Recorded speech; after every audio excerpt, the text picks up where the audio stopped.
right, well, welcome to a highly sensitive people meetup. It's the monthly, I'm here on the third Wednesday of each month, and then on the first Wednesday of each month, they had a group that was more like a peer group where just kind of highly sensitive people kind of helped each other out and went from there deeply. The trait of high sensitivity is a finer tuned nervous system, which means you process incoming information and subtleties in your environment more deeply than the non-highly sensitive people.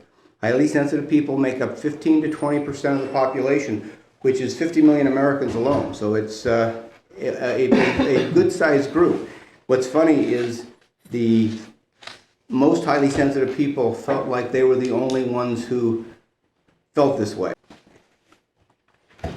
So there's 15 to 20% of the population that has a finer tuned nervous system. They process incoming information and subtleties in their environment more deeply. But many highly sensitive people felt like they were the only ones who felt this way. One of the running jokes on the highly sensitive people internet discussion groups is, what planet are you from? Figuring that this couldn't be the planet where highly sensitive people belong, with pollution and wars and so many injustices and all.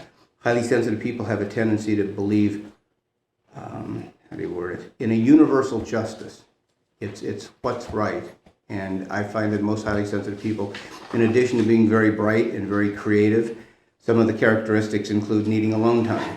And one of the ones that is maybe less flattering is I did some research, and it seems that most highly sensitive people, after giving due consideration, cut people out of their lives. And in many cases, highly sensitive people, they only have so much of a nervous system, a finely tuned nervous system. They really can't have a bunch of toxic people in their life. They really can't have a lot of people who drain them.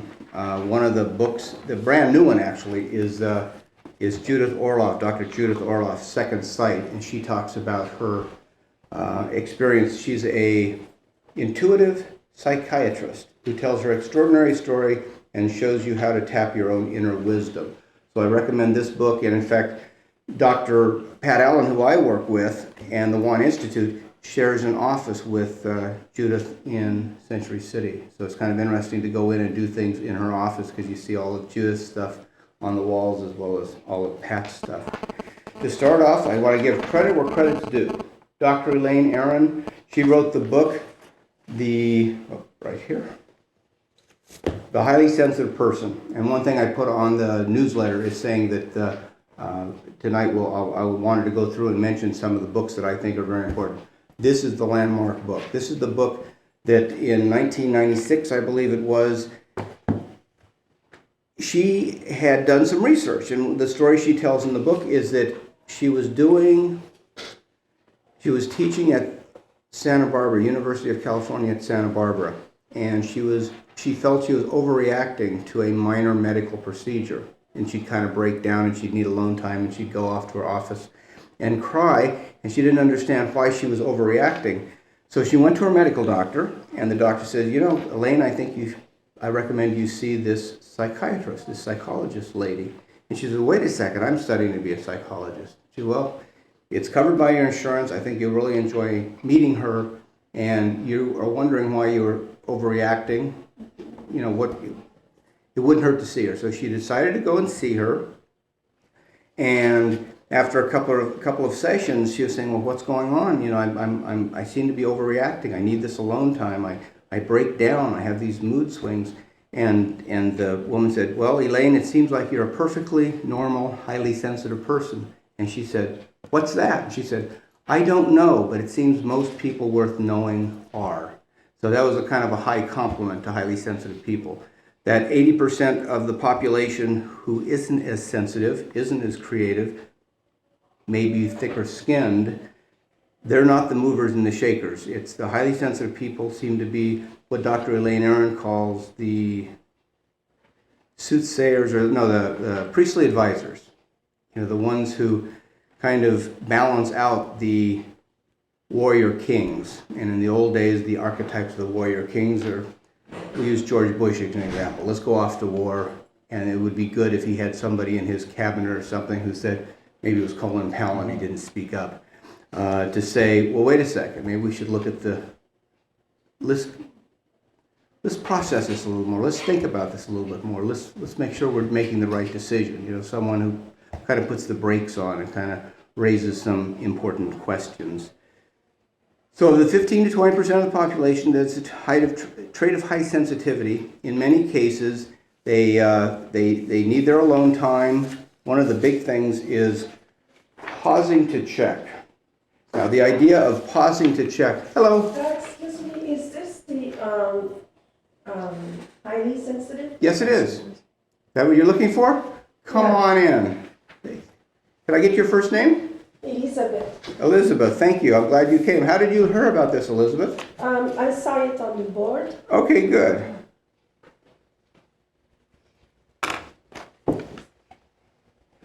Well, I'll put those. I think those are all right there. Here, I'll put these.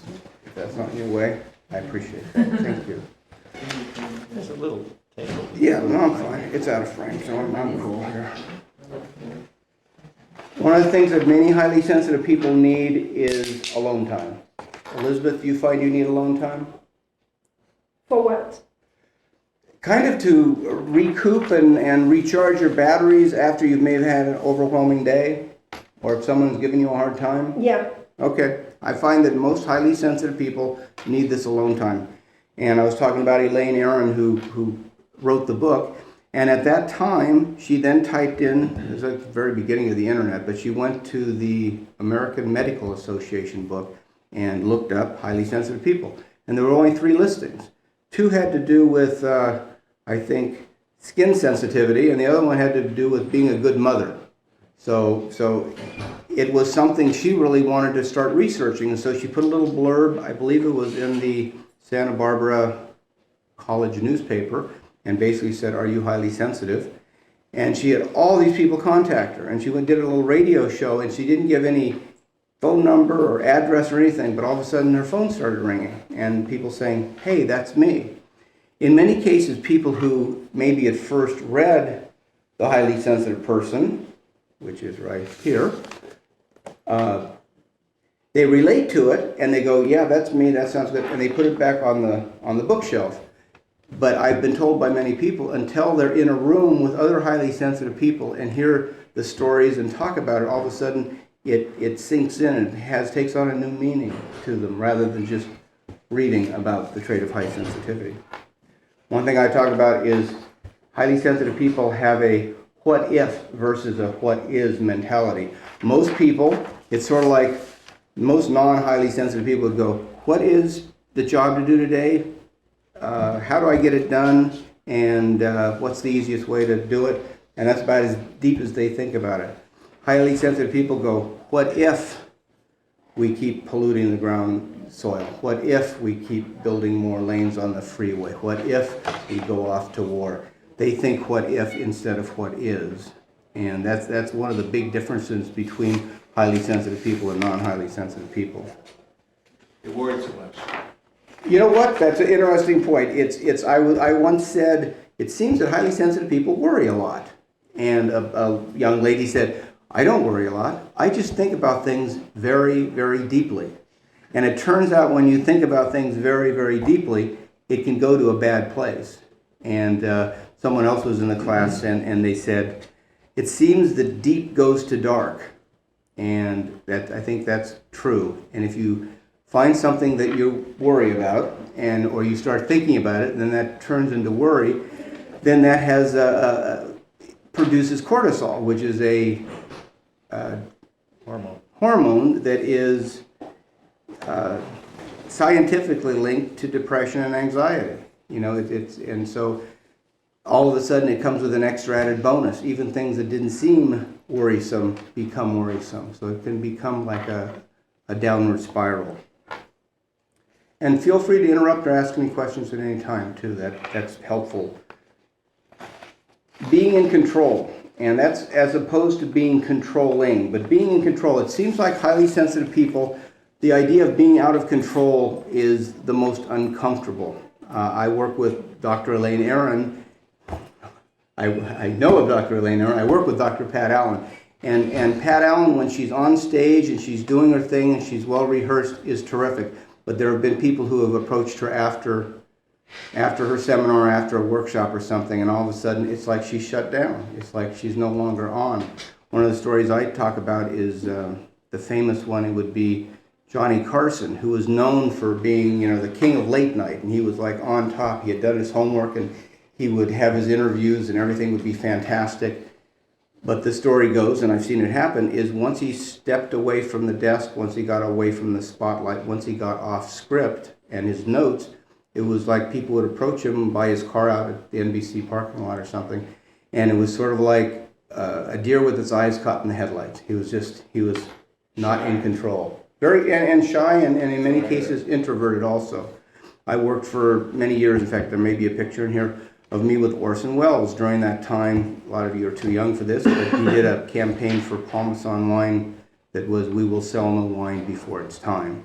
And I remember getting to a recording studio once, and the limo pulls up and Orson's in the back seat, and a homeless guy comes out of the thing, "Oh, Orson Welles, star of, and kind of glommed onto him. And it took about an hour to get him to, kind of collect his thoughts and become, it threw him off. He was caught off guard, and he was shy and he was introverted. When he had a script and he was doing his thing, it was terrific. But many highly sensitive people, when they're out of control and off script, same thing with David Letterman. I had friends of someone in New York who knew at Alan Calder, his voiceover guy, who does all the announcing. And he said, "We've got to meet him real quick, otherwise he evaporates." And the truth is, once a highly sensitive person has done their thing, and it could be like a Barbara Streisand or a Dolly Parton, who I worked with for many years, they kind of evaporate. It's like they're just gone. They're not real gregarious. They have done their homework and what they've prepared for and performed.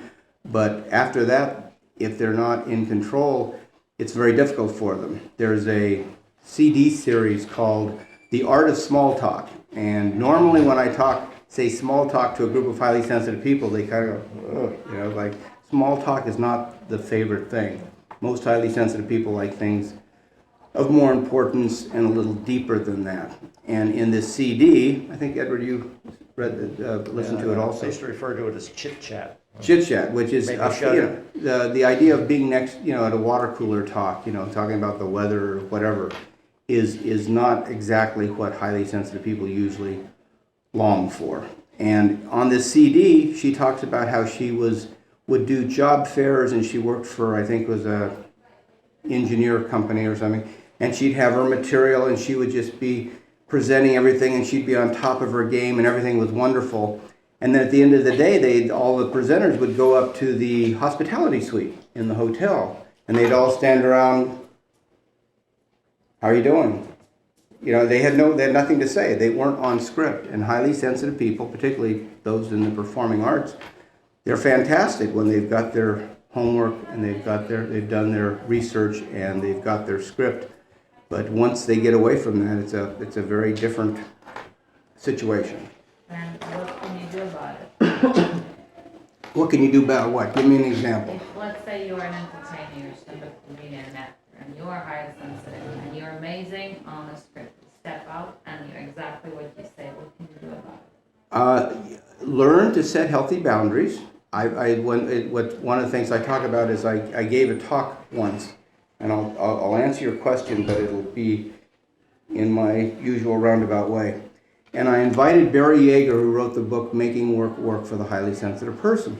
And these people showed up, and there was a room full of people, and one said, "Oh, I'd taken a nap before I came." I go, "How many of you have taken a little break, maybe taken a nap or laid down on your couch or relaxed a little before coming?" It turned out pretty big turnout. Everyone had taken a nap. Now, some had gone to a park, some had stayed in bed at home, some had sat out front and reclined their seats. So the idea of learning about the trait of high sensitivity, you'll learn things to consider, what I call tips, tools, and strategies. And in many cases, if you know you're going to come here tonight, you would then not do a bunch of other overstimulating things today, or you might not feel like coming tonight.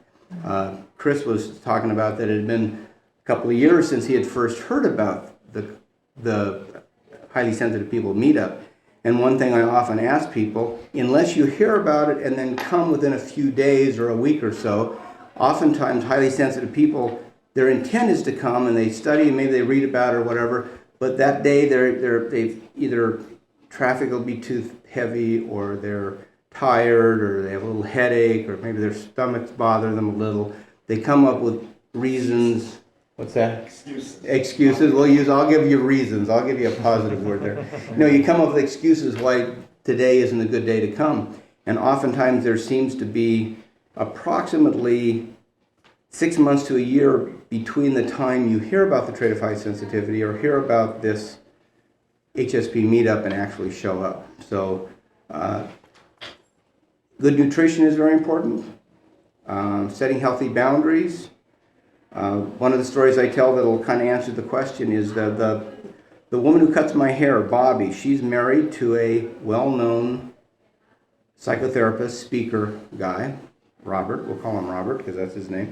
We won't give a last name. In fact, he just wrote a book recently called Kidnapping about unethical practice for advertising to kids. Once again, that universal justice thing, the wanting to know why the world can't be right. How can we have all this unethical stuff? So he was going to do research. A friend had asked him to go to the LA Convention Center to review a children's video game that was being presented there. So he comes down from up by Arrowhead or Big Bear or wherever it is, up in the mountains near water, near nature, something that appeals to most all highly sensitive people. Came down through LA traffic, which we know can be a little overstimulating, a little frustrating. He then pulls into the convention center and paid his $8, $10 to park or whatever. And then as he was walking up to the door, he put his hand on the door and he couldn't go in. He didn't feel well. And I talked to him later and I said, tell me more. Turned out he hadn't got enough rest. Turned out he hadn't got proper nutrition. And as he walked up and he put his hand on the door, he then remembers that he heard the woofers woofing and the strobe lights flashing. And basically his body said, well, if you're not going to take care of yourself, I will. And the body kind of shuts down. And all of a sudden he wasn't feeling well enough to go in.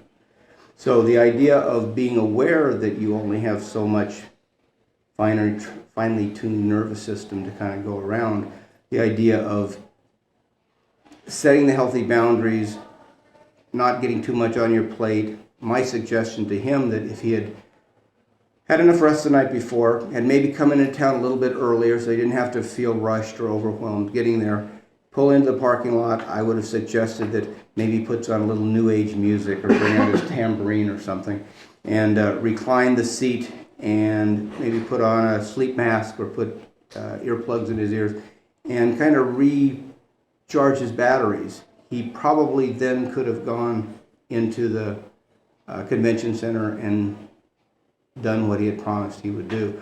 But his body kind of shuts down. So the idea of taking care of yourself. I also find that a lot of people, I will say, how many of you have journaled? And people go, oh yeah, I journal. And I say, well, how does that work for you? Oh, I feel real good when I journal. I said, do you continue to journal now? And they'll go, no.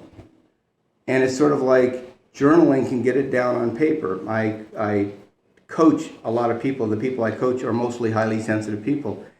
And this woman out in Thousand Oaks, she said, I really did feel, but I wanted to do it perfect. And I found myself taking a lot of time and wanting to write a perfect entry every night, and it was too overwhelming to her. So my suggestion, I said, at the end of a coaching session, I usually say, what is your contract? And in this case, I said, would you be comfortable writing one sentence, hopefully something positive that had happened that day? And she said, oh, I could do that. And you could just see the gun being pulled away from her temple, because she really, normally when she was doing it, she wanted to do it perfect. She wanted to do it complete. And now to have the commitment she was willing to make just to write one positive sentence. And I said, and when you're done with that sentence, if you feel like it, feel free to continue. And so she is now feeling better, doing some journaling, but the pressure has been taken off. So that idea of being in control, which we talked about, and taking the pressure off yourself. I tell a story about Edward when we worked in an ad agency. The boss would come in and it would be like 4:15 and there would be a FedEx that need to get out. And he goes, Edward, can you get the FedEx out, you know, the ad material or whatever? And Edward would say, wait a second, and his mind would start processing. And it would like, what if the computer, if I can't lay my hands on all the files and collect them properly? What if I can't, you know, what if the Xerox machine isn't working so I don't have a hard copy to send along? What if something else comes up? What if I have to handle another project? All the what ifs. And so he'd say, no, I you know, can't get it done. And the John would huff off going down the hall going, oh, son of a gun. And I'd say about 10, 15 minutes later, Edward would show up saying, here's your FedEx. But the idea was if John had stood there over his shoulder saying, well, you've now got 35 minutes, now you've got 25 minutes, that pressure, that not being in control, that gun to your temple, would have stifled. Most highly sensitive people work better when they're given an assignment, given a project, given the parameters, and then left alone. If you wind up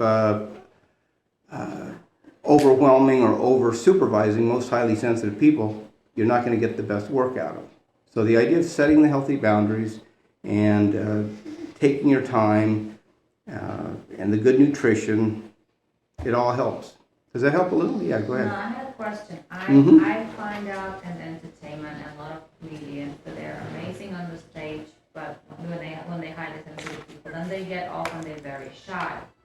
And they don't feel comfortable being around people that they don't know. But when they're around surrounding people they know, they're fine. So what is it that they... It's that comfort level. It's being in control. When you're with people you know, they know you. You're not ruminating on who is Chris. Is he from the Daily News or is he from Variety? And you know, you're not in control. Where if you're used to hanging out with somebody, you feel in control that way. It's very funny. It's Barbara Walters did an interview with not Chris Rock. It was Eddie Murphy. Yeah, and she said she was so surprised. Here's Eddie Murphy. You see him with Nick Nolte in these movies, and he's jumping off cars. And then she said, I can't imagine this timid, shy, quiet, wonderful, soft-spoken human being. Well, then you can confirm that. But it's amazing because normally, when he does his scripts, he's on. He's good in characters, but he's very shy in life. And he's asked me about it. I don't know what to do with it when I don't know someone. I'm always shy. Send them to highlysensitivepeople.com. There's a number of people who actually, they read it, or there's Douglas Eby has a whole thing on creative talent research. And there's an interview he did with me. He does a whole thing on creative people. Winona Ryder, you know, like I said, Barbara Streisand would be a good example. Many of the directors, Steven Spielberg or George Lucas, who have these wonderful visions. That's another thing highly sensitive people have, is a great imagination. And if you're Steven Spielberg and you're from a healthy, supportive family, and you have a mom that says, you go, Steven, you can do it, everything's fine, all of a sudden you flourish and you make millions of dollars. Unfortunately, many highly sensitive people don't have that functional family or that much support. But other comedians, it's very funny, whether it's Freddie Prinze, who I think was a highly sensitive person, blowing his brains out, or like a Dom DeLuise. I've had people comment, because I've been in a room with Dom DeLuise, may he rest in peace, and here he is with Burt Reynolds, or he's on some show, and he's just laughing, and he's the life of the party, and he's really the most jovial person you'd ever meet. If you've ever been around, and maybe you have, Dom DeLuise, in a private situation or at a cocktail party or at a place where he doesn't know everyone, he looks like he wants to kill you. I mean, he really just looks like very, very grumpy. My question is, yes. What can they do about it? Understand it, accept it, realize that it's a price you pay for being very creative. It's the price you pay for having these vivid dreams and these wonderful creative spurts and all that. So it's a matter of accepting and understanding it. It is an inherited trait, not unlike having brown hair or blue eyes or red hair. It's you learn to deal with it, and by understanding it, in fact, I wrote a chapter in a book called Chopped Liver for the Loving Spirit. And in the book, the whole deal is understanding. Understanding can lead to love and acceptance. And understanding that you aren't going to be the life of the party. One thing that happens with a lot of highly sensitive people go, well, see, my non-highly sensitive friend, they're able to, kind of be the life of the party and kibitz with people they don't know. They're able to go out to lunch and then go out to dinner and then go out to a club. And a highly sensitive person goes, what's wrong with me? How come I can't do that? Because you have a finer tuned nervous system. You need to set healthier boundaries.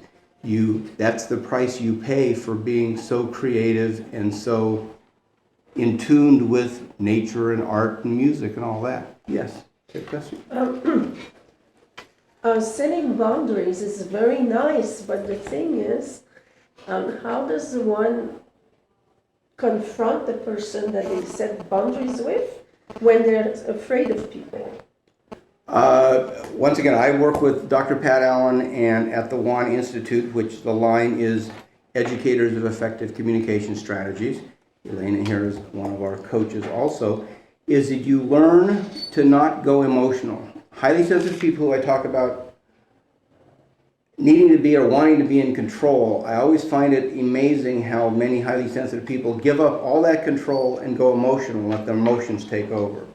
So if you're able to stay in your logic, if you're able to maybe use the tools of stroke and stand, if you offend me, I say, gee, Elizabeth, you have every right to say that to me, but I don't think I want to do it that way. How would you feel about doing it this way? In other words, you speak rationally. Okay. Yeah, so in many cases there are tips and tools and strategies to keep you from going emotional and to keep you from confronting. One of the rules of thumb is you make the person right for what they've done wrong. You have every right to say or do that to me, but but it hurt my feelings or it wasn't right. I don't want that anymore. What do you think about stopping it? Or I'm going to be leaving now. Such an approach completely diffuses the idea of confrontation, because what you're doing is you're not telling the other person instantly They're you're wrong, for yeah. doing it. You're saying you have every right to do what you did. However, I'm uncomfortable with it. Could you change your approach? Yeah, would you be willing to do something? That diffuses the sense of confrontation, reduces your emotional load being a sensitive person, and it doesn't lead to an escalation of a hostile reaction from the other person. So it keeps everything down at a much less emotional or a more rational.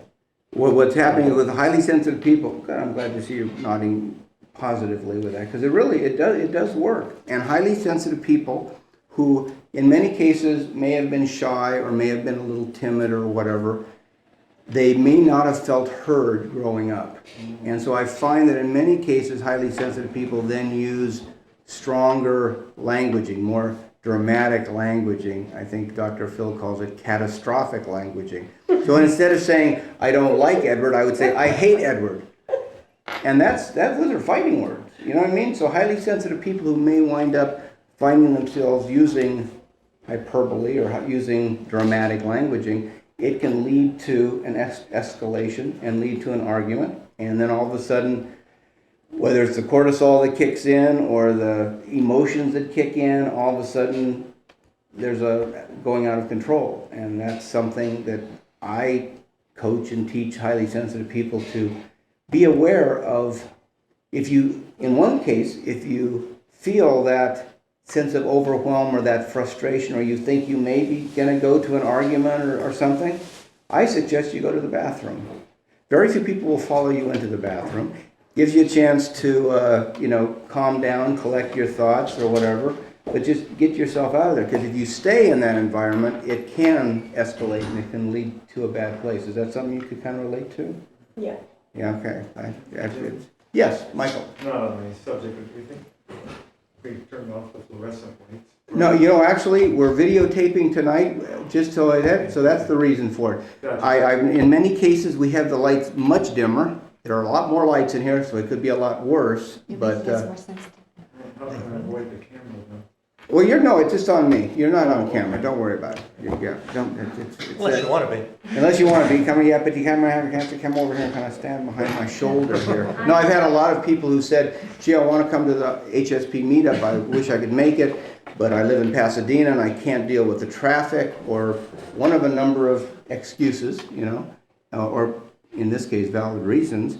So Edward suggested that I put this on videotape. So I'm going to have an HSP meetup. That's one of the reasons I'm kind of going through all the bits and pieces.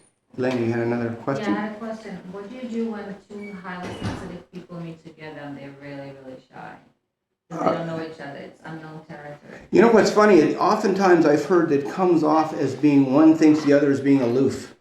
They think the other one is being standoffish. And once you now come to a group like this and understand and give them the benefit of the doubt, my suggestion in many cases is give the other person the benefit of the doubt. Many highly sensitive people, it seems, if they hear a constructive criticism, it comes off as a personal attack. And so if something can be taken bad, it will be taken bad. So, yeah. You know, that clock is bothering me. Could somebody move that out in the other room? I normally do that. It's a plastic clock that now that I've pointed out, you'll all hear it. I can't have a sleep with a clock. You can't sleep with it? No, I can barely talk with a clock like that. So, back to the comedians. It's amazing how, when you think about it, some of the classic ones you'd think of when it comes to the trait of high sensitivity would be like Woody Allen. A little neurotic, which some highly sensitive people are. Very shy, very creative. Jerry Seinfeld, very shy. Jerry Seinfeld, I get these stories about people who work with different comedians. Jim Carrey, you know, here he's got his meditation place up on the hill at his place, and he has some relationship issues. And Robin Williams, brilliant. Very shy. Very shy. Many highly sensitive people, there is a tendency to addiction. It is sometimes self-medication. It is sometimes not being able to deal with this planet where they happen to be at this moment. So yeah, you just kind of go down the list. Steve Martin, wonderful, very creative, very talented, very, very shy. Mel Brooks, Carl Reiner. I mean, I don't know if I can really think of any really good comedians that aren't highly sensitive. And then you get to the performers part, and you have like a Barbra Streisand. I was on a radio show, and they talked about, they were in a recording studio, and they were hearing Barbra Streisand, and they just kept doing the same piece over and over again. And the non-highly sensitive person, that sounded exactly like the last one. But of course, Barbra Streisand, one of the characteristics of many highly sensitive people, is to be a perfectionist. So she had heard it exactly as she wanted to hear it in her head, and until she got that perfection, she wasn't happy. Where to the layman or the non-highly sensitive person, well, that was good enough. To a highly sensitive person, they want it perfect. And one of the troubles is when you have perfection as a goal, you're going to lead to disappointment and frustration and all sorts of other cortisol-producing feelings. So I suggest and I recommend you set excellence as a goal instead of perfection, because perfection will lead to disappointment and frustration. That makes sense? Just like with the lighting there. Perfectly, I would have had a light behind him, but Yeah, he was trying to put a little light. we had to settle for just, it'll be an excellent. Be an excellent thing. I talk about gifted. I personally think, and Dr. Elaine Aron doesn't like the word gifted because, once again, highly sensitive people don't normally like labels. And here I am asking you to accept the idea that you are highly sensitive people. And I'm trying to make it, my goal is to make it that the trait of high sensitivity, to be a highly sensitive person, is something you can be proud of. To know that you have a deep appreciation for art and nature and music well above the average, other 80% of the population. So to have that, but the idea of being gifted, the line I like is what? Not all gifted people are highly sensitive, but all highly sensitive people are gifted. And in many cases, there is a drive to write or to do something creative or to sing or to do poetry or music or something. If most all of you find something that creativity is a big lot of your life? Yeah? Look at these bobblehead dolls, I like that. Something. I had a guy who came one day and he had a neck brace on because he was in a car accident. And I kept talking, and I was afraid he was going to hurt his neck because he kept trying to nod in agreement, and then it wasn't.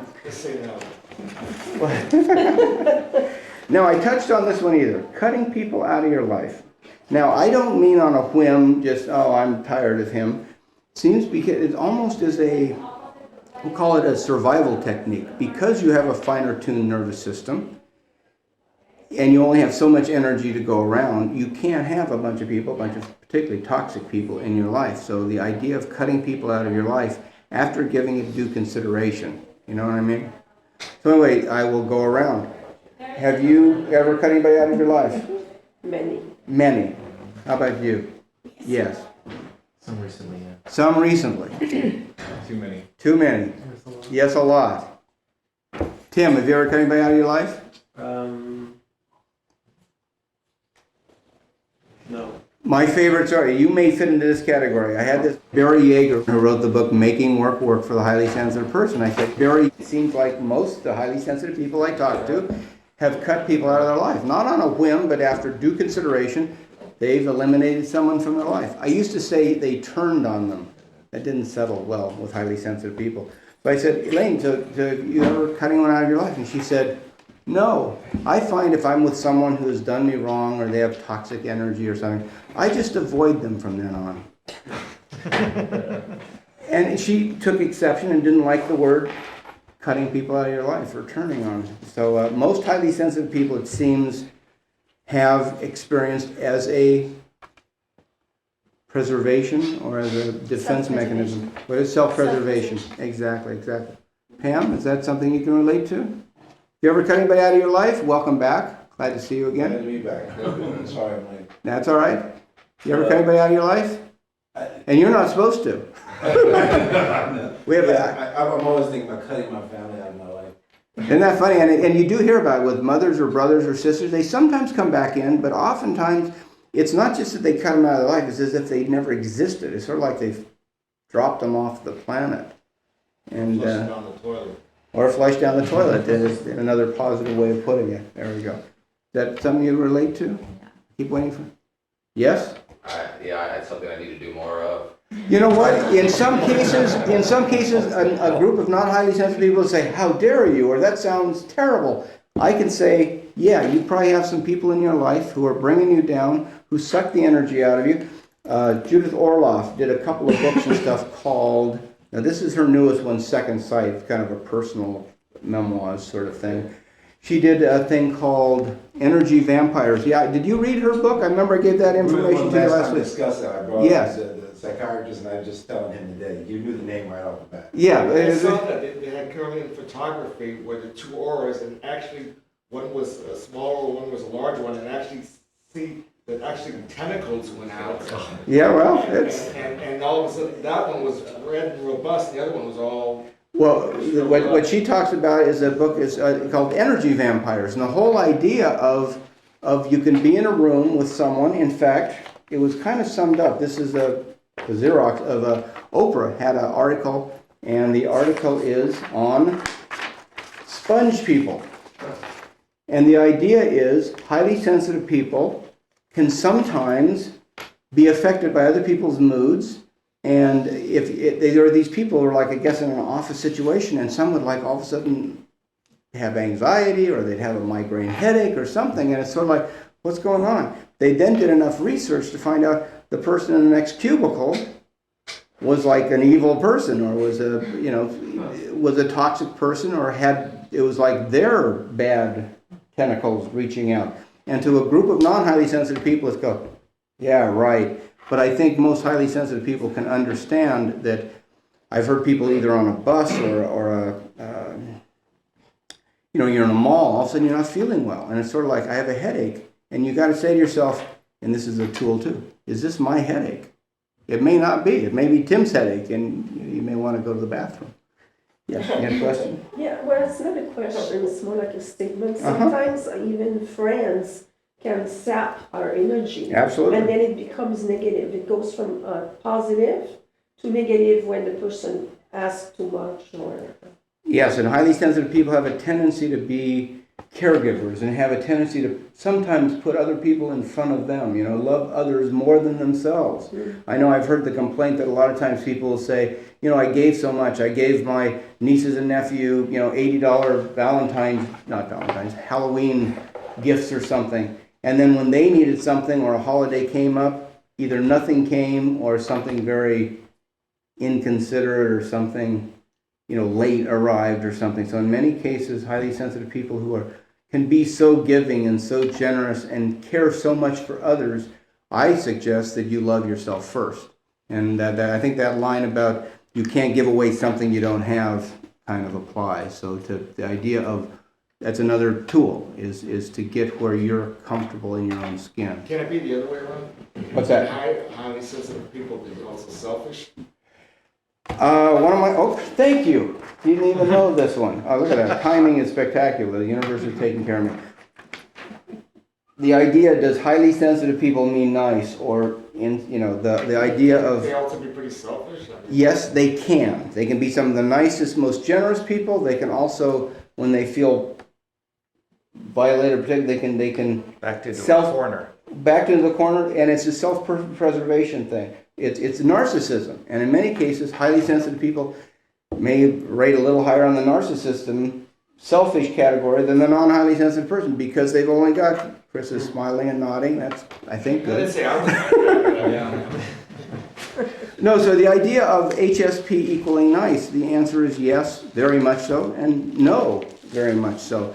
I did a radio show with James Keenley, and that he came up with this, and I'll give him credit. He said highly sensitive people are like these, he used the analogy, I think, of a peacock or a swan. There's this peacock, this beautiful, prancing, beautiful, creative-looking, wonderful animal. But if you've ever cornered a peacock, you realize they can become vicious.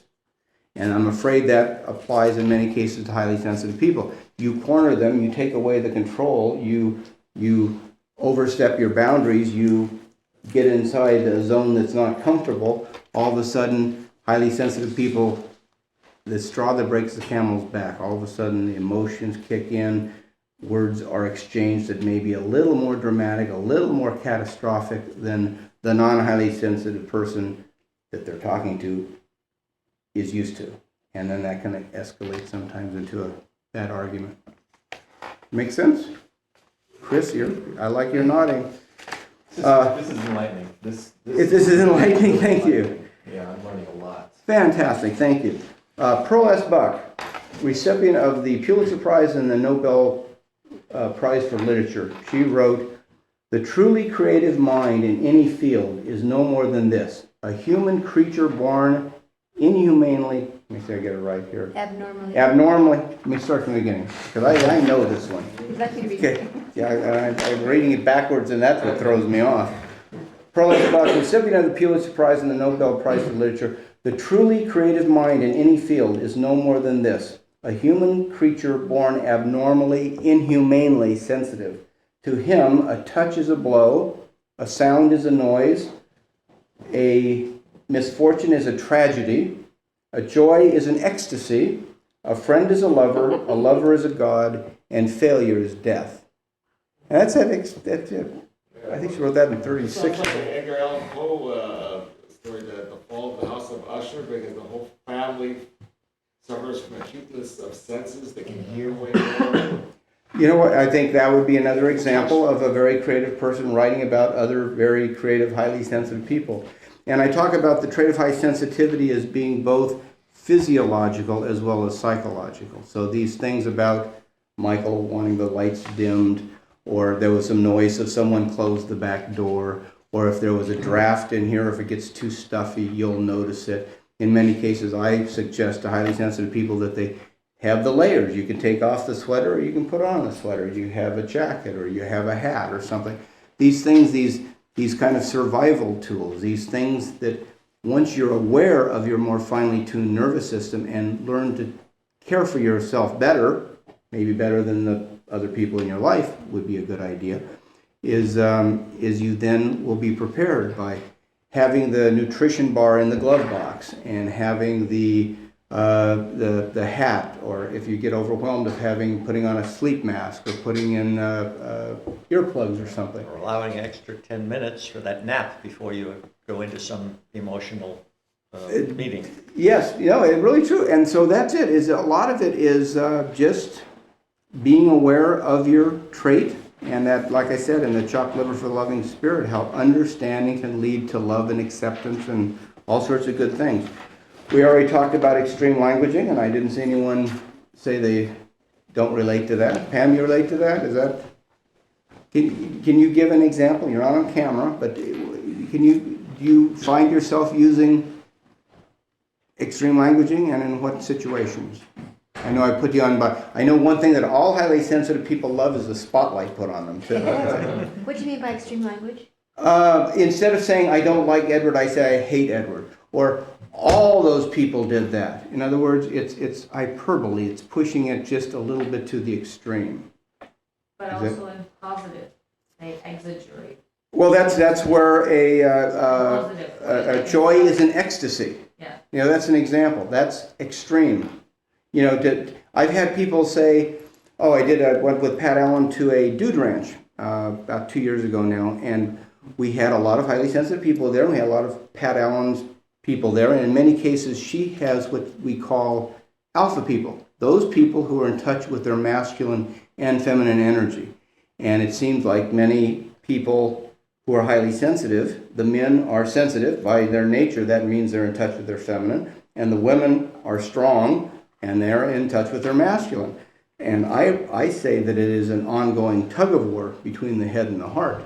Where the non-highly sensitive community, you've got guys who go out and they dig their ditch and they may not care how well they shave that day. They don't have a pretty goatee. They just, they don't care that much. They're not, what's the line? Nothing personal, Tim, but vanity, thy name is woman. So highly sensitive people are in touch with their masculine and feminine energy.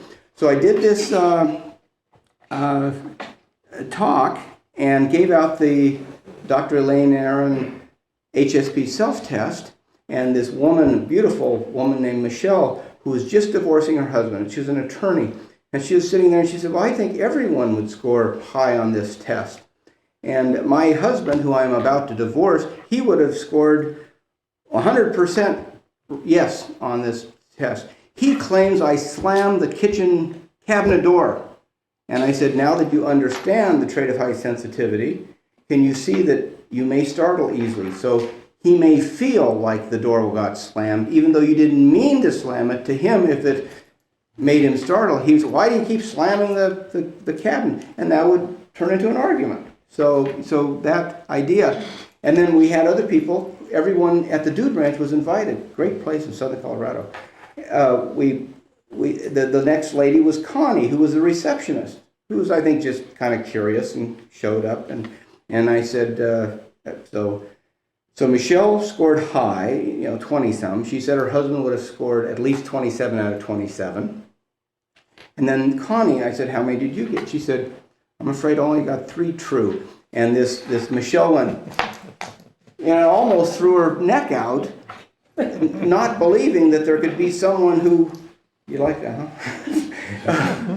Believing that someone could be that different. And part of learning about the trait of high sensitivity is the understanding that there are a number of common characteristics that everyone in this room shares, but it's not necessarily that 80%. Can I ask that one question? Yeah, go ahead.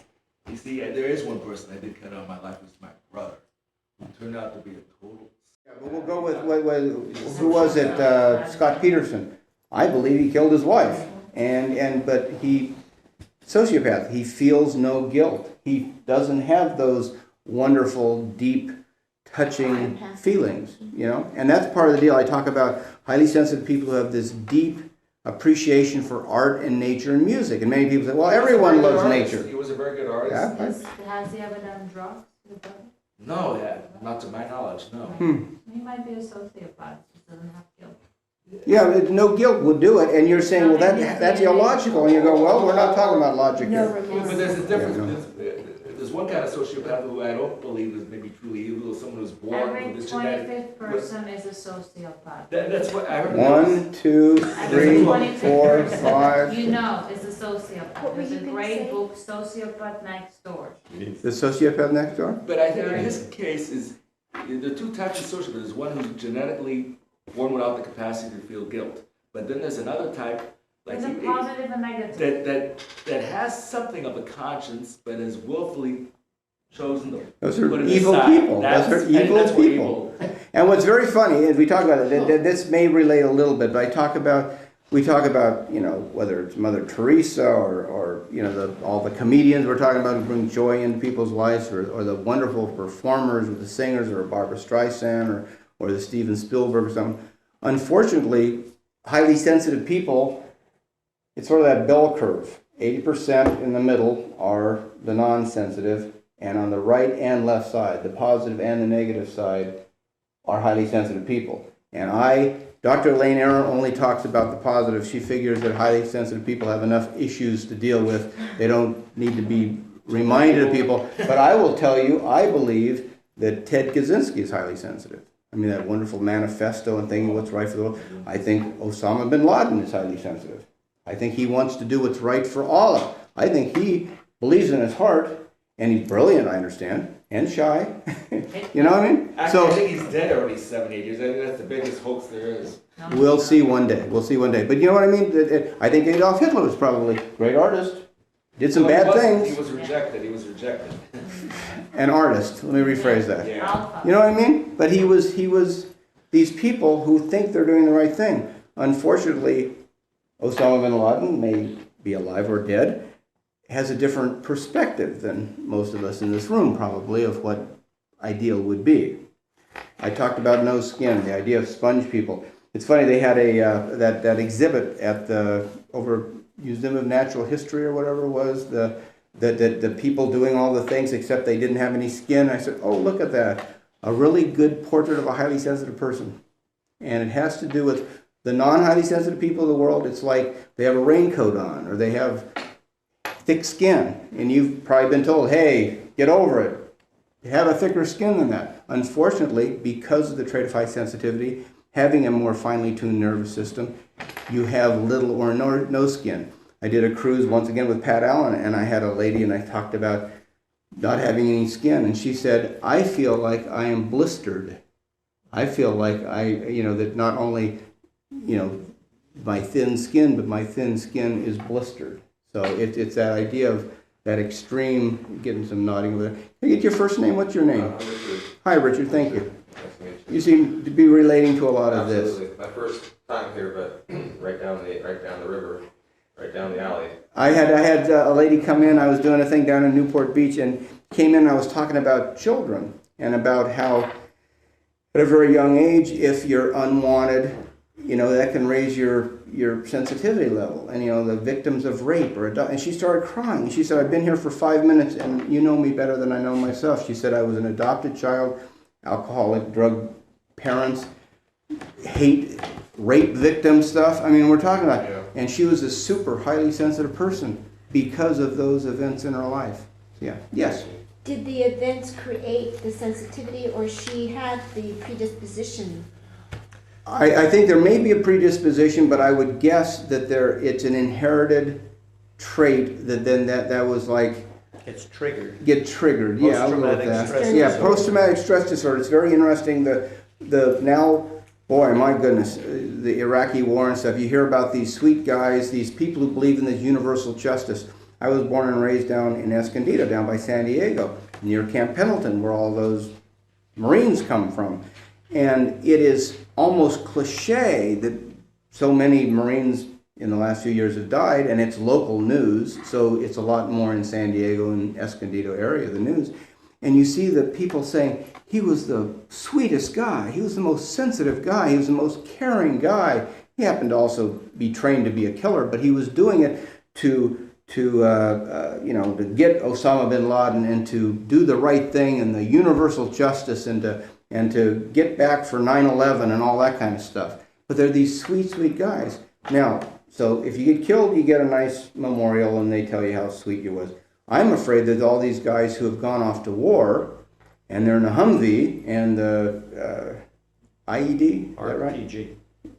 Rocket propelled. Rocket, okay, or the improvised explosive device, IED, yep. And they get their brain scrambled a little, and it may be that thing that just pushes them over the edge, they become, and I guess post-traumatic stress disorder is being more sensitive, being hypersensitive, being hyper-vigilant. And you're like this all the time, and it's very, very difficult. So I'm afraid we're going to have the ramifications of this war forever. I mean, this is going to come back and haunt us for years with all the emotional stuff that's going to go on because So of like the war. extremism, you're Yep. talking about extreme language, now it's gonna be extreme behavior and sensitivity. Yeah, and they wind up, it's funny, like I said, being down near Camp Pendleton, you hear about these people who are highly sensitive, but maybe on the left side instead of the right side. They wind up killing their family members, or they kill their child, or their wife, or something. I mean, it really, the straw breaks that camel's back sometimes. One of the differences is that the Vietnam War had a similar situation, but most of those were draftees, so they were a broader cross-section. This is an all-volunteer army, so it's the people with strong beliefs, strong sensitivities, and strong ideals Yeah. that volunteered. So it's an unusually high percentage of HSP military people who are now being exposed to such traumas. So I think Jim's right when he says that the repercussions will be much worse. Repercussions, that's what The I opposite of the sense of the mercenaries, yeah, I hear about. You know what? Those are mercenaries. Those are paid killers. Those may be those sociopaths who enjoy inflicting pain and killing people. Those aren't the guys who go off to, to stand up for America, for mom and apple pie. Yes. Yeah, luckily now, since we know about, the ramifications of war on people, they have special training and they're making a special effort to like reintegrate people who are coming Yep. home and give them, therapy, help them learn skills to cope with society. One of the things we're doing at the Juan Institute down in Orange County is, and he's been doing post-traumatic stress disorder a lot, and volunteering and having some of the coaches from the Juan Institute help and deal with post-traumatic stress disorder, and staying emotionally grounded and staying balanced and staying logical rather than going emotional, and learning to calm yourself down and all that kind of stuff. Here's one I like, the platinum rule. Now we've all heard about the golden rule, do unto others as you'd have done unto you. I like the platinum rule, and I see that as do unto others as they would like to be done unto. And in many cases, because they're very quiet, sensitive people, non-highly sensitive people, if they'd understand that it's better to, particularly as an employer, give the project, give the parameters, give the expectations, and then leave the person alone. Don't micromanage, don't stand over them, don't, breathe over, down their neck all the time. You'd be well served. So in other words, don't treat them as you'd be treated. I'm talking about a non-highly sensitive person to a sensitive person, but do unto others as they would like to be done unto. So if they need more space, or if they need less, they need more alone time, accept that there are people with different temperaments. I talk about how many people in business particularly find it very inconvenient that there are people with different temperaments than them. They wish they were all, pull yourself up by your bootstraps, grin and bear it, get a thicker skin, don't take things so personally.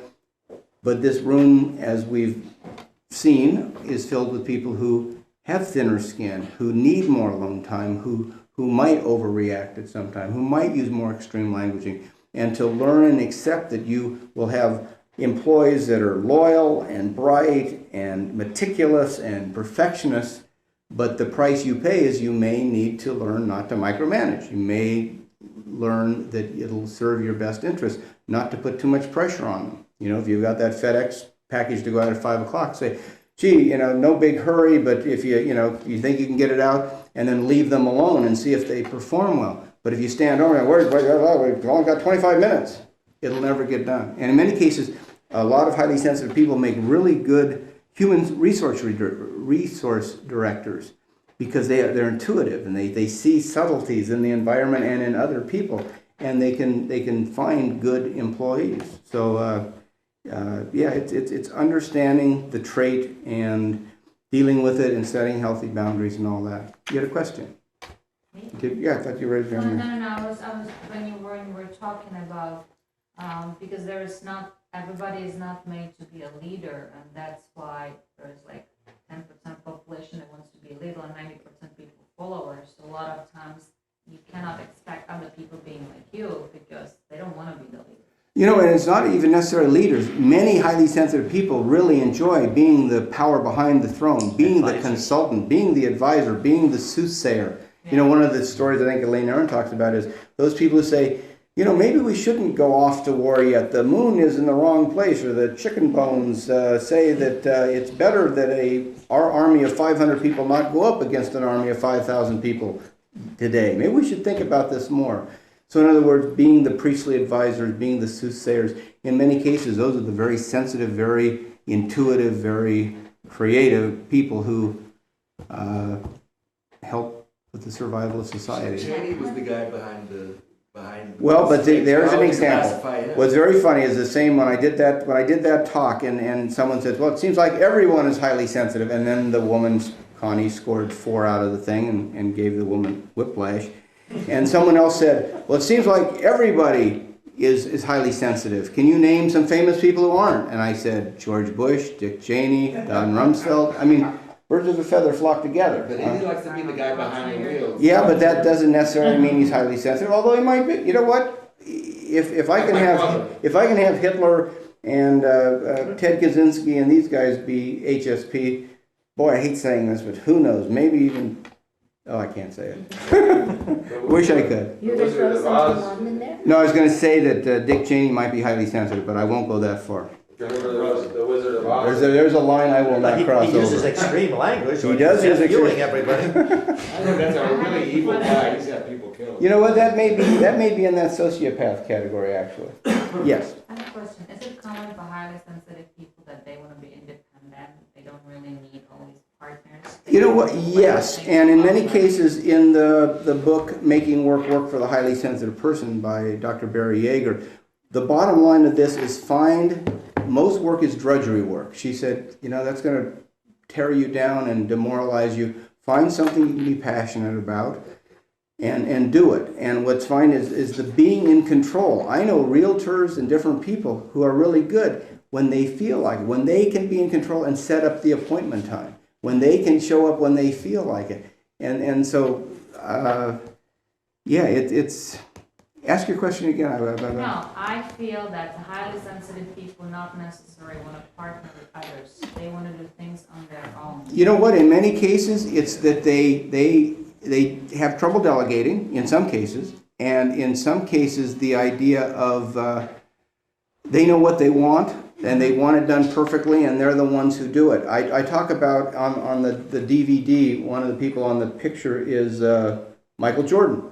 And I show Michael Jordan partly because of the Hanes tagless underwear, because many highly sensitive people realize that non-highly sensitive people aren't bothered by coarse fabrics or tags in the back of their shirts. But I know I've been asked to cut tags out of highly sensitive people's shirts because they do feel it. I cut it out all the time. And out my underwear and my shirt. Well, that's why and that brings up the other one about working with people. Most highly sensitive people like independent things. They're big into golf, or they're big into cross-country running, or they're big into Surfing. Individual sports. Surfing, good example, and the water, very important. Highly sensitive people, their nervous system is calmed by water or Yes, fountains and has to stuff. be close to Isn't that water. fun? Yeah. So the reason I have Michael Jordan is because he is one of the few people who is in a team sport. Most highly sensitive people have trouble being on that team, trusting that their teammate is going to live up to their expectations. Now, when you're as good as Michael Jordan, you can have a team around you because you are the top of the thing. But in most cases, highly sensitive people do function and in control, and when it's hard to control everybody on a football team or everyone in a company. So the idea of highly sensitive people tendency is to work by themselves or being more comfortable when they're working by themselves. They could be very good at making calls, but not so good at taking calls. Because when you're making the call, you're in control. When you're taking it, you don't know who's on the other end of that line. And you're unprepared. I have so many. Avoid a lot of calls. I have so many. Well, I have so many people, and we'll maybe have a little quickie research here. I have found that most highly sensitive people, when I call them, they either have the caller ID or they return the call when they are in control, when they feel like it. Yeah. And the idea of and they can make their phone call when they've got, if they're doing a sales call, when they've got their crib sheet and they've got their sales pitch and they're in control. But once again, I can't tell you how many highly sensitive people I try to call, but they're always wanting to return the phone call. One of the guys who works with it, his thing is says, I'm not available right now, but I've turned on the speakerphone so I can hear you talk. And I'm going, I don't know if he understands how rude that sounds. But, and though he calls me, he always calls me. And he has never picked up one of my phone calls, ever. And in some cases I see who it is and I go, I'll answer it another time. Or I'll say, hello, I'm not available to take this phone call right now, but I've turned the speakerphone on, so leave a message. And I only want to talk to him. I mean, because it is, in Pat Allen's terms, disrespectful. But it's also a self-preservation. Yeah, energy conservation. Energy conservation. You've only got like this 100 pennies, and you can't use them all up. And I know Edward doesn't like telemarketers. You know, I tend to have the answer machine on myself, and many times, I'll take your call sometimes, but I won't take it other times. I got you. And one of the reasons that is because I take a call from him, I'm out of action for an hour because he can sap so much energy out of a person. So if I'm in the middle of something. He's a fan, but also has his issues with me. What's very funny is with a lot of highly sensitive people, if you take the nap before you come, and I had this lady who used to come when I did this talk in Westwood. She would leave, not San Marino, but out by Palm Springs, San something or other. Yeah, but out by that, and she would drive into Irvine, pick up her husband, who was a computer programmer, and then drive up to make a 7 o'clock meeting. So she'd leave at 1 o'clock to get there. And she'd pick up them, they'd come and they'd sit and she said, I can get a sense of community on the internet with the HSP websites and stuff. He doesn't have that opportunity. So he comes, and at the end he said, I feel better having been here. And I do sap strength, but in many cases, I hope you know, I'm hoping I'm informing and giving out good information, and I have your best interests at heart, and so you hopefully will not go away drained. Now, in a business environment, I can drain. So, yes. My question to you is like, in my belief system, nobody can zap anybody's energy. If I feel drained, it's because I'm avoiding it. So it's me more than another person is doing it. Or I don't say yes or no. I think the energy consumption comes from the self person more than the other person's doing it. Then I would recommend you at least consider reading the Energy Vampires, I think it's called. Is that correct? Did you look into what Judith Orloff's book was? Maybe you don't have. Yeah, I think it's called, and if, God bless you, if you can control other people's moods not affecting you or not having your energy zapped. I think that Pat says that a toxic person weighs 1,000 pounds and a healthy person 100. And they will always take you down, no matter how healthy you are, because they weigh 1,000 pounds. So you go down with them or you run for your life. Well, they also talk about if you have a negative and a positive person. In many cases, the positive person will try to bring the negative person up, but very, very difficult. That's at 1,000 pounds as opposed to 100 pounds. So, but if Mimi over here is able to take responsibility and say no, God bless you. If you can figure out how to explain to the rest of the group. That's one of the She tools. said energy training. I can What? do it too. She's Okay. energy But healer it's so actually much, but it's hard. But that may be part of the deal of understanding. You asked, what are some of the tips and tools? And so there would be highly sensitive people saying, there is energy training. You can say no to other people's toxic energy. I actually teach the training. It's Mhm. only one method. And what we do is we learn people how to keep space in your own energy and how to correct yourself and correct others, but definitely not to pick energy of other people. And if you do, you can clean yourself. That's what I teach. I used to go to a lot of learning annexes. I went at a time when I could get into all of them for free because the people who put it on would like to have full rooms, so they'd say, "Do you want to go?" So I saw age regression and aura reading and everything, anything and everything. So it's really interesting to see what that. Deepak Chopra. Actually saw Deepak just recently at the Evolution of Psychotherapy down in Anaheim about 6 months ago. And and that's an interesting combination in that he is a medical doctor from Columbia as well as into metaphysical stuff. It takes training. It's not a skill that you're born with. It's usually training and discipline. But now that's an example of something you can learn and deal with. Dr. Elaine Aron talks about the idea of deep breathing exercises. I was working with a woman, and she wanted to do a book with me, and I've as Edward can validate, I have lots of papers, and it hasn't been put into a book yet. And she is both a clinical as well as a, for layman, hypnotist. Except highly sensitive people in many cases go, wait a second, I want to be in control. I don't want to give up my control to a hypnotist. And so we changed the word from self-hypnosis to deep breathing exercises. Because all of a sudden, highly sensitive people have no problem with that, you know, or meditation. And the Dr. Elaine Aron book, it talks about deep breathing exercise. And she said, you know, you're out on the tarmac, sitting on a plane that's being delayed, and you're at a 10, you know, you're hyped up and you're having trouble.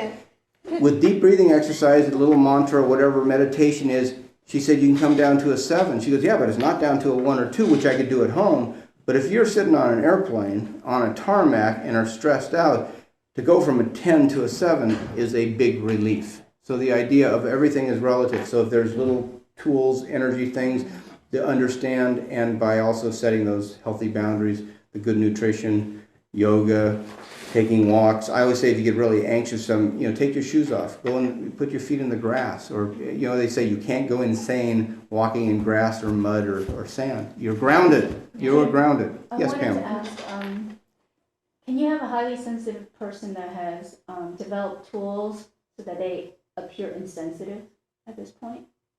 It may have well applied over here. Maybe, I don't know. Give me an example. Can you give what? Well, I'm thinking of a person that I can't determine whether they're sensitive or not. Because they seem insensitive, but then they have other attributes that seem very sensitive. So, I don't know. You know what? That's give them benefit of the doubt. The insensitive stuff may not be intended to be as insensitive as as it affects you. So I'm saying give them the benefit of the doubt. We were speaking earlier about people appearing aloof, but they're really just either shy or just uncertain about what to do in a particular situation. But they can be interpreted one of two ways. Either shy or he's aloof.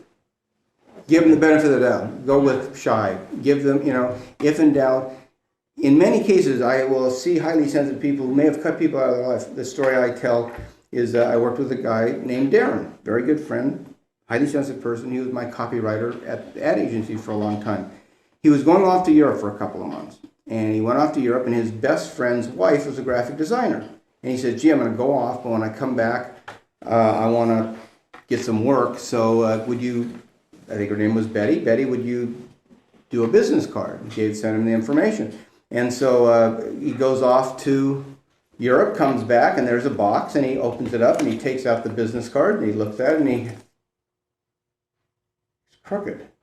So he calls up his friend Bob, says, hi, Bob, I'm back from Europe. Oh, welcome back. Do you have a good trip? Yeah, a good trip. Can I talk to Karen? Yeah. Hi, Karen. Hi, Darren. Welcome back. He goes, yeah, I got my package of business cards. Oh, good. And he said, I noticed they're a little crooked. And she said, oh, I was hoping you wouldn't notice. And to a highly sensitive person, oh God, is the right comment. It's like he started ruminating, starting to think, how disrespectful. They think so little of me that they could pass off shoddy material on me. How can I be friends with someone who's married to a person who thinks so little of me? And I said, did you ever think to say, yeah, I did notice it was crooked. Could you do him over again? Never even entered his mind. He was so busy being mad that it never even got to him. He never spoke to the Betty or Bob. And that's an example of cutting someone out of their life. I say give them benefit of the doubt. There are other options. Oh, gee, yes, I did notice it was crooked, Betty.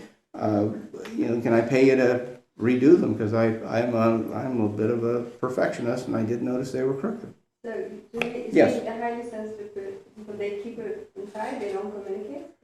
No, or they keep it inside sometimes, and then when the straw that breaks the camel's back, it belches out of them. It all goes into a volcano. I've worked with highly sensitive people. All of a sudden, a disagreement can escalate into an argument that the words that are coming out of the mouths are vulgarity and violent, and keys are being thrown down and fingers are being flashed, So yeah, it's in some cases they try to keep it in, but sometimes that it breaks loose. So how do you stroke a very highly sensitive person? How do you stroke? How do you stroke them when they really cannot control their emotion? You just do, I can't. Boy, you know what? In some cases, the Pat Allen thing of make them right for what they've done wrong. You had every right to yell at me, to get in my face, but I'm very uncomfortable with it. It upsets me. I don't feel loved when that happened. I'm going to leave now, or I'll stay as long as I can. But what do you think about when you feel anger coming on and want to yell at me? How about going in the backyard and cutting some wood or something? I mean, but make them right for what they've done wrong. Once again, it doesn't make it escalate. It diffuses it a little bit, and then say, I'm not comfortable with what you've done. What do you think about doing it this way or that way? Oh, you don't want to do it that way? Well, I'm very uncomfortable with it. I feel very unloved. I feel very disrespected, whatever it is, and I will stay as long as I can. Yeah. Yes, Richard. What if both people are highly sensitive and they're in an argument and there's really, how does one sort of, I mean, I know with my cousin and I, we're both very highly sensitive, and we both I got into a spat, and I tried to remove myself and just say, it's cool, no problem, it's cool, we'll just talk later, don't worry, we'll just talk later. And I ran out sort of, palm sweating and heated and frustrated, and, and I've attempted to talk to him 2 times through email, because I don't really want to confront him verbally until I know he's ready for it. Mm-hmm. And what do I? I would do that same one. What's his first name? Jeff. Jeff, you had every right to da-da-da, but it really upset me, and it makes me not feel as close to you. Right. What do you think about holding that to a minimum, or that we have shorter conversations, or we don't talk about that issue or something, and keep it more logical, less emotional. I'm sorry, I did that on email, but I didn't do that, in person? Yeah. Well, that email is less intimate, less personal, and that may be the way to build the bridge. Yeah. To let him know that you want to put out the olive branch, and it's up to him to accept it, or, as you said you've done and need to do more, is he may be one of those people who gets cut out of your life. Yeah, that's one of. And it's sometimes a happy relief when they're out of your life, particularly if they've been draining and they keep you hyper and all. But there's also a lot of, dopamine junkies out there, people who want and need the emotional, and they get off on fighting and the emotional stuff. And that's the way they are. Okay. And you either accept them or reject them. Okay. Your trouble is when you tolerate them. When you tolerate, that's half accept, half reject, and that hurts you, and that makes you even more vulnerable to illness. Yeah. So just take good care of yourself. Love yourself first. Take care of yourself, and when you're done, then take care of the other people. Yes, you're welcome. Sometimes people will be diagnosed as borderline personality disorder. They're highly sensitive. Yep. And a good way of dealing with them, I've learned, is to validate. Yes. So we validate them, even if you don't have to believe it, just use validation. There's a psychiatrist, Marsha Linehan, who has a workbook. It's really good for you. Absolutely. Marsha Linehan has terrific stuff. A therapist in the room. I somehow attract teachers and therapists. I don't know. Speaking of things, yes. I have 2 people at work that destroyed my reputation. Okay, I've heard that before. I went from having a really, really top of the line, like excellent, most reputation, and now it's going all the way down because of 2 people, and apparently jealous at me. Mm-hmm. And one of them calls me at home, and she says like really destructive things to me. Wow. And she's a highly toxic person, and I had to hang up on her. She was just saying so many bad things, and she's now making a bad reputation for me. I'm not going to mention the place. And another one, she also is making she said that at my job, she said that I was sick for 2-3 weeks, and she said that I had been fired from my job. so that I wouldn't go back to work. Okay, so you would get fired. So from that your I job. wouldn't Yeah. get fired for real. So I came back to work, and everybody was surprised to see me. I'm glad you can laugh about this. There's others who wouldn't be able to laugh about it. But it's because it's a crazy situation. Yeah. So I work, but now I have twice as less people coming to my group.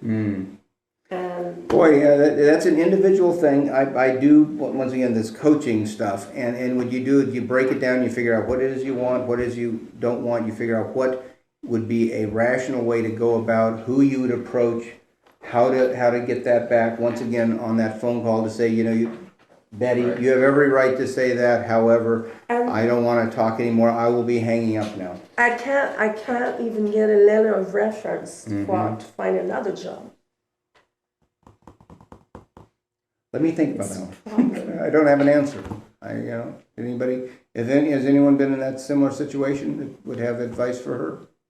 But Can you try to prove that it's not true? I do. Yeah, go ahead. One at a time. Mimi, go ahead. I have an opinion about it. Like, I mean, they're costing you money, right? Yeah, I mean, I make twice less money, and my paycheck has been So you work reduced. for yourself or for a company? For a company. Okay. Maybe you should leave that company. I mean, I didn't mean to like, cut you off. you could say, you could actually write a letter to them. It's like in my case, when somebody did some silly things, and I just wrote a letter and say, my name is my trademark. If you badmouth me, actually, it's legally or bounded, it's costing me my job or my personal thing. And then if it's true, you come forward and let's negotiate and you have to eliminate the situation. Or then if it's not true, then I'm gonna sue you. They'll stop.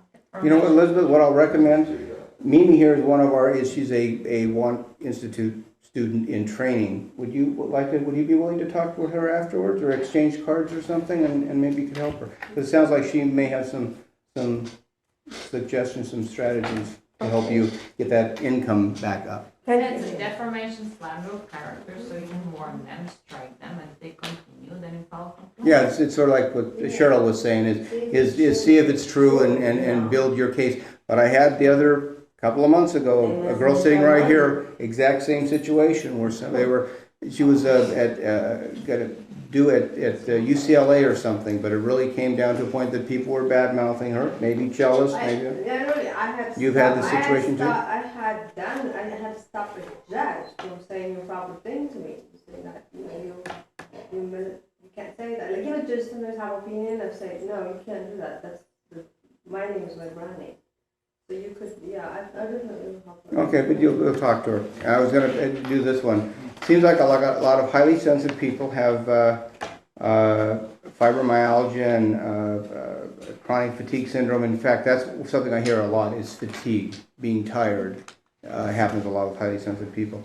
And post-traumatic stress disorder, the PTS. There's an article I had somewhere. Is a highly sensitive person, because like I'm neither a leader or a follower.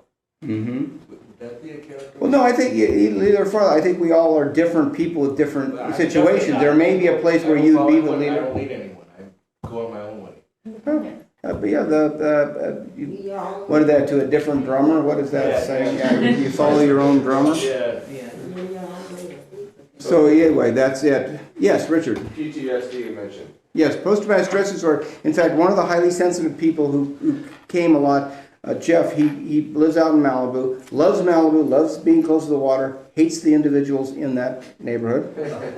And one of his friends, a writer friend, said, boy, you must have a really good meetup because he plans his month around making his runs into town so he can wind up coming by your meetup because he is physically in bed most of the time. He's tired, he's drained, he's got post-traumatic stress disorder, he's got fibromyalgia, he's got pains, and he's chronic fatigue and all that. Yeah, so it's tough. So what would be something that would identify a post-traumatic?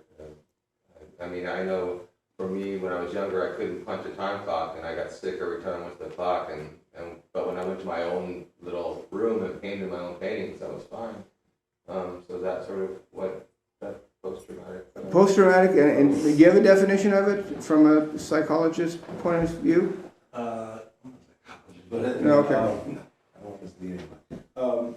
I think post-traumatic stress disorder is diagnosed after you experience a situation that is life-threatening, or you feel is life-threatening, or experience, the passing of a loved one through a traumatic event you may have witnessed or may have affected you, and then there's like 6 to 8 criteria that you have to fit, like trying to avoid thinking about it, maybe insomnia, hypersomnia, flashbacks. Yeah. But see, now that's the thing, this article, I think it was Dr. Sears, talked about, saying that because highly sensitive people have insomnia, because they ruminate on things so deeply, they are living in almost a constant state at some level of post-traumatic stress disorder.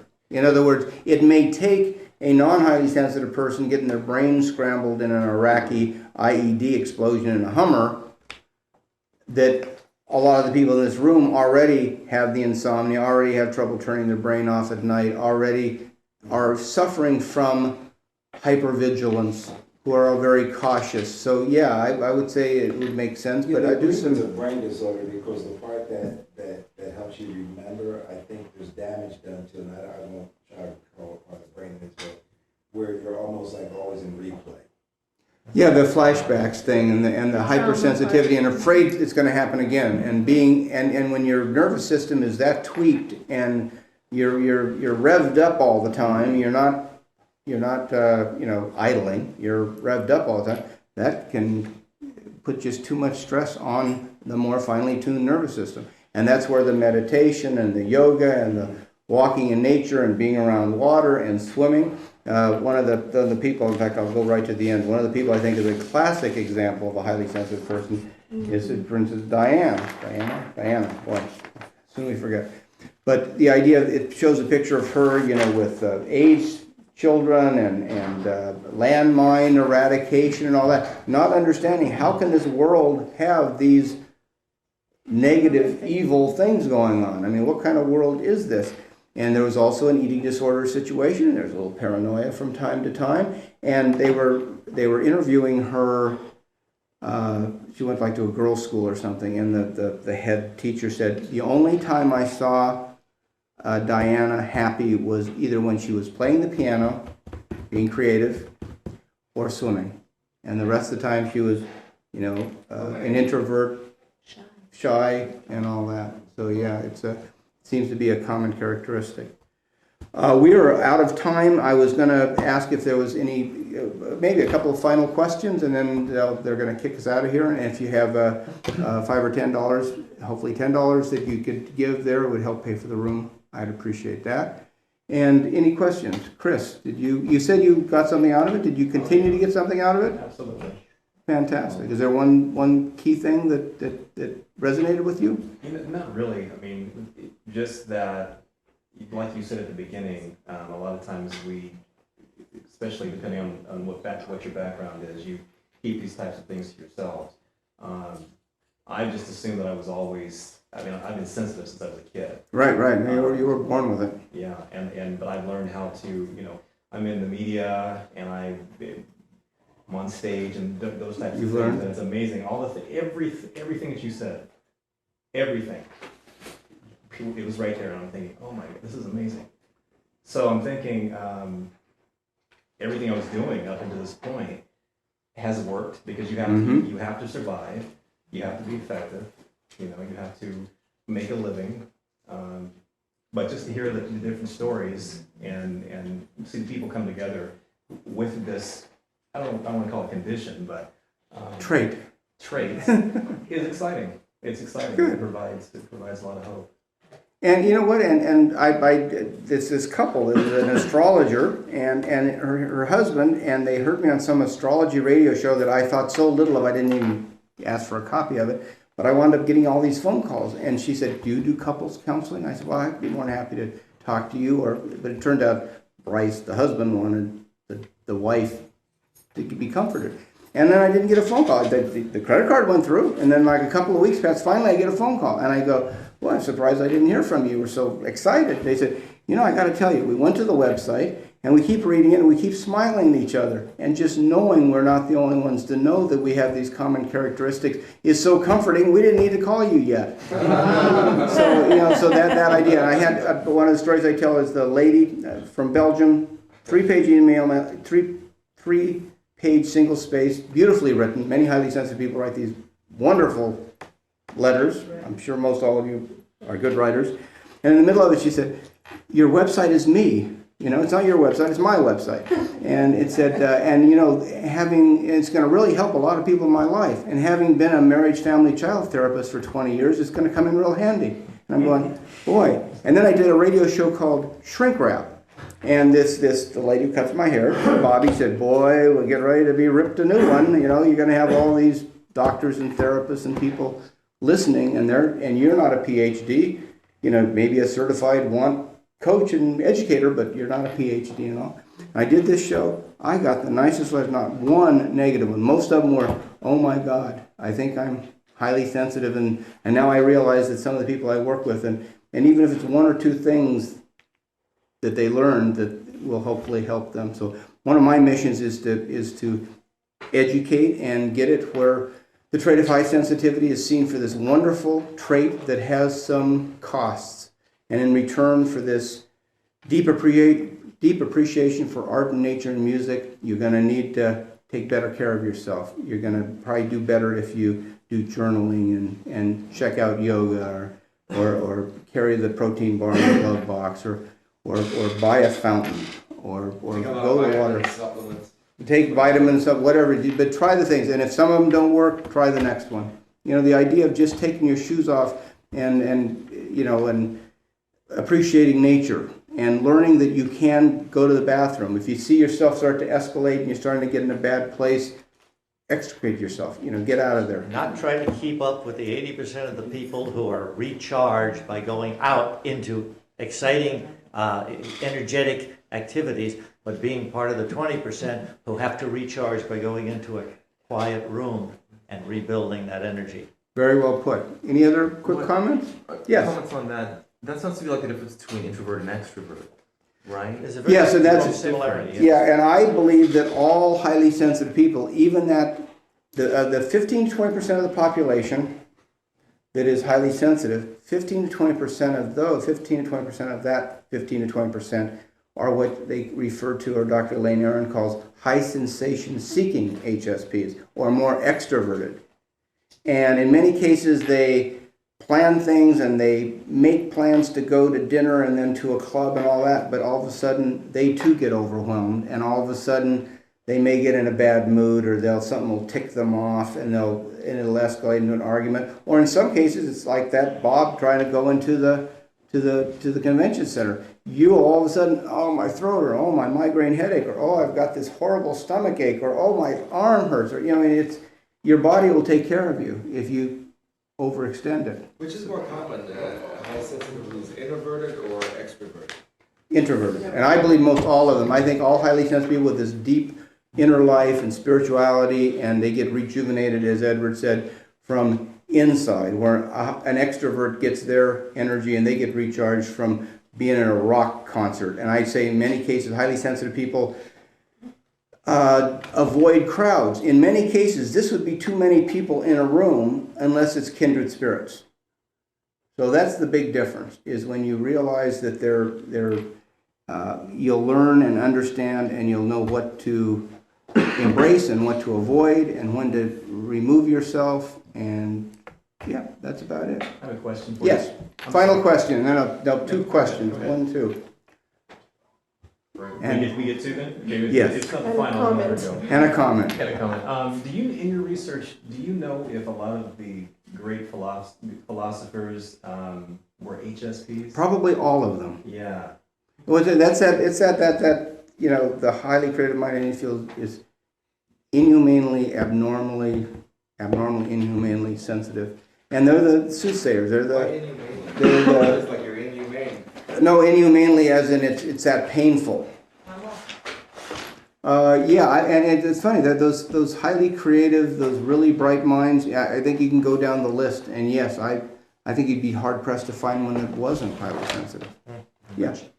Oh, this is that. It's fine. I'm a voting member of the Television Academy of Arts and Sciences, the Emmys, and I get all these facts every year, and I got this one on Abraham Lincoln, and passed it off to Edward to watch, and he came in the next day and he goes, did they go to your website before they did this film? Because everything Abraham Lincoln, I mean, his sensitivity, and on the cover it says, he fought 2 wars, one was in his head. And it talks about, just down the list of highly sensitive people. I mean, just check, as many of you here checked off all those things. And the universal justice. And Abraham Lincoln was one, if you do a little studying on him, you'll realize many of his friends wouldn't leave him with a sharp object. They were afraid he was going to kill himself. And he wouldn't carry a penknife because he was afraid he was going to slit his own wrist. And one of his favorite sayings during his time in the White House was, I might as well go out on the White House lawn and hang myself. Also in the movie, it shows him out in the front line of the battlefield, Civil War. And he had his top hat on and the bullets are whizzing by. I think it's like known as the only president who put himself in that position. But as most highly sensitive people know, that idea of death is not all that bad. I mean, and so he wasn't fearing for his life and he wasn't cowering. He was fighting for the justice and the right cause, the universal justice. And so, yeah, the universal justice took over. And it made him very happy. He was very happy doing the right thing. I heard that he had a morbid fear of being murdered by a crowd. He was afraid of crowds. Well, that crowd thing may be the highly sensitive people thing too. And many people, they say, well, how can you call these people, like on my DVD I have, Carl Jung and Bob Dylan and Warren Buffett. I don't think you'll ever see Warren Buffett get in trouble. Yeah, it's a weird combination, but it's at 15 to 20% of the population with a finer tuned nervous system, very bright, very creative. You'll never see him go into prison as Madoff did. Because highly sensitive people, because they're so bright, they did it, and he will succeed, and the money will sometimes come. But the most highly sensitive people going after money, being greedy, clawing your way to the top is not the way that's not in keeping with your temperament. Many highly sensitive people say, well, if I do a good job, I'll be recognized and they'll promote me. Unfortunately, that's a nice thought. But you really do have to ask for this. Yeah, Richard? And then I'm sorry, I just wanted to know how to get in touch with you for counseling. Is that available? You could, I had, at least, well, that's, you can give that one, that's a better one, that's a better one too. I go to the website, highlysensitivepeople.com, thank you for that. And I'm the director of the WAN Institute, which is the Educators of Effective Communication Strategies. Thank you very much for asking. You can. I just got one last one, I'm sorry. One second, please. It's highlysensitivepeople.com is the website, www.highlysensitivepeople.com, and that there's links to the WAN Institute, which is stuff, and on there, I was very honored that Pat Allen, the little woman who made me look like a giant in this picture here, did a very nice testimonial for me, and when she said, when I have people in my family, if I had someone who needed to go, you'd be who I'd send them to. So I took that as very high praise. So maybe I can be of help to you. Yes. You, and then you're the last one. And I have my comment. Oh, her comment. Okay, go ahead. I'm just afraid we may get kicked out of here. Okay. So. Are most intellectuals highly sensitive people and vice versa? And vice versa, I don't quite understand. Well, intellectuals are very sensitive people. Many are, but and sensitive people, intellectual. Yeah, I would say so, yes. It's sort of like Gore Vidal and many of these writers who like to be alone and are very deep thinkers and process things very deeply. So yes, I would think that most intellectuals, most deep thinkers, most writers are all highly sensitive. Thank you very much, Tim. Yes, comment. Okay. And the final question. Yeah, this is not a joke, but this is it. I'm just like Johnny Carson. Okay. Meaning, like here, I'm performing, and then in the time. And you feel comfortable because you know these people are hold you no harm or mean you no harm. Yeah, this is a nice crowd, Good. and then I'm looking forward to get back at home. You know what? Highly sensitive people need their alone time to recharge their batteries and all that. Your question was, I wanted to know next week, like what do you do? Is it always the same? third thing? Wednesday of each month. Third Wednesday of each month in this room. I've been doing this for, I think the Meetup thing says I've done 60 or so. Do you do the Wednesday. same thing each time? The day I did, because so many people asked that they couldn't make it to a meetup, I decided to do basically the whole enchilada of the introduction to the trait of high sensitivity. What I plan on doing next week is a whole thing, what I call, next month, thank you. I call it famous HSPs. And what it is it's a whole bunch of people, including, and I'll just laundry list, I'll wait for them to throw me out. No, it'll just take a second. It's the Carl Jung, and as I mentioned, Abraham Lincoln, and Albert Einstein, movers and shakers, Charles Darwin, Albert Schweitzer. I like Albert Schweitzer here with the kid and the nature and the animals and all that. Emily Dickinson, Emerson. People write poetry, these writers, the intellectuals we'll call them. Madame Curie. Jane Goodall, wonderful example of someone, we'll go back and next month we'll touch on each of these in a little bit more in depth. The idea of doing research, being in nature, being by yourself, nirvana, you know? Thomas Edison, I talk about attitude. They interviewed him and they said, there are 16, how can you go on, Mr. Edison? There are 1,600 ways and you failed to create an incandescent light bulb. He goes, I beg to differ. I have found 1,600 ways that don't work. I am that much closer to figuring out the way to work.